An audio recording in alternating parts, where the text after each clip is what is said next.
this is your instructor Joy. Thank you for watching. Thank you for your nice comments, donations, and questions.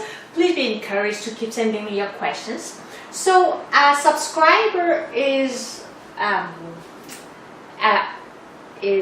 fine player in a private place, but as soon as this violinist start playing in front of others, he or she is having a hard time to be steady or as good a performer as is. So we can all relate to that. I'm like, in my practicing room I sounded great, but when I play in concert or in front of my teacher or in the audition, just things fall apart. I don't know where and how to control. We all know that one, and it's a very good question. A good approach and healthy approach would be try to gather good, confident performing experiences by picking simple, short, and easy piece for you. A lot common mistakes, including myself when I was in my teenage girl. I wanted to play all these difficult things, and I thought I was good enough, but as soon as I start playing on the stage, I was just falling apart and being very frustrated. And then if you keep, it's great that you want to try challenging pieces to push your technical level and sound and everything. That's great. But performances, there's so many other facts that can influence your playing. Could be just as simple as a temperature, or somebody start coughing, or your just body is not as great as yesterday, whatever. So consider that all and see if you can, just as an experiment, pick a really easy piece, or maybe not very easy, maybe 30% easier than your level, 30-40% easier than your level, so that you can play while having the secure feeling of having everything under control. You were able to observe what you're doing in bow and in your left hand.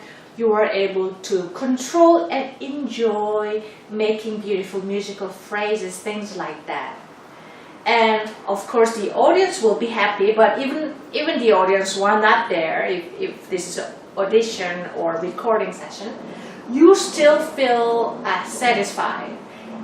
Like that, you have to collect good experience by just giving yourself a chance to play one with an easier piece. Then gradually you can maybe choose a little more challenging repertoire.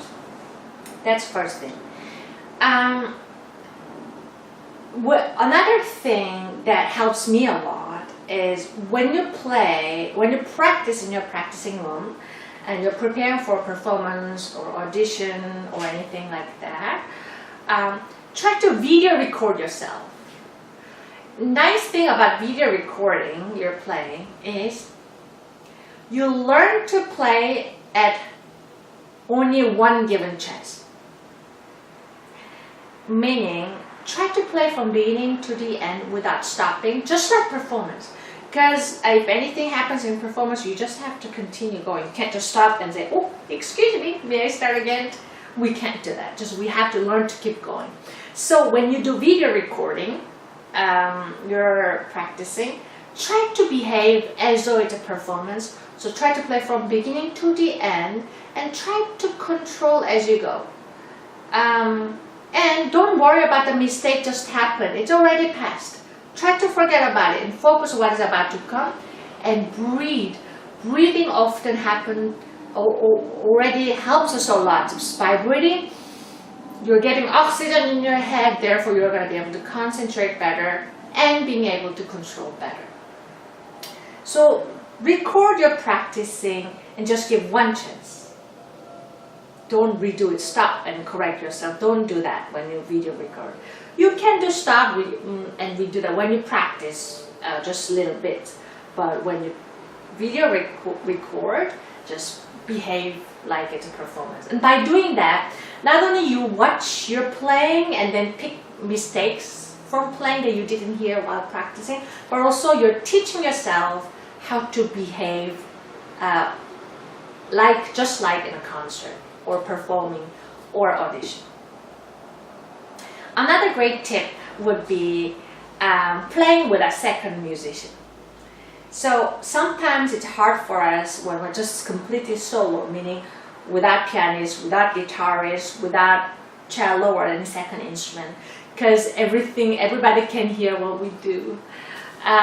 So sometimes having a pianist or a cellist or a voice, a singer, can help you, because it's easier to make music when there's another musician making music. It's more fun, and also it keeps us a little more in a rhythm, yeah, because sometimes when we're nervous we tend to rush, but when we're playing with somebody together, we kind of have general sense of musical rhythm, so it's a little easier for us to be in the right tempo with the music. My last tip for being a secure performer in public would be find a moment when you can take a breath. So breathing is very, very important. So when we learn from your sheet music where the phrase starts and phrase ends, and between those two phrases you should be able to breathe in and out. Yeah, just simple good breathing will already allow your body to relax even more, therefore more controlled. Yeah, so I hope this video is helpful. We say if you have played 60% of your capacity in your performance, this is a successful performance. So don't be too harsh on your playing, don't be too harsh on yourself. Try to get better, but also learn to enjoy every single improvement, because without being nice to ourselves, this violin study could be very harsh. Yeah. So I hope you can enjoy every single moment, and I wish you happy performance. Bye bye.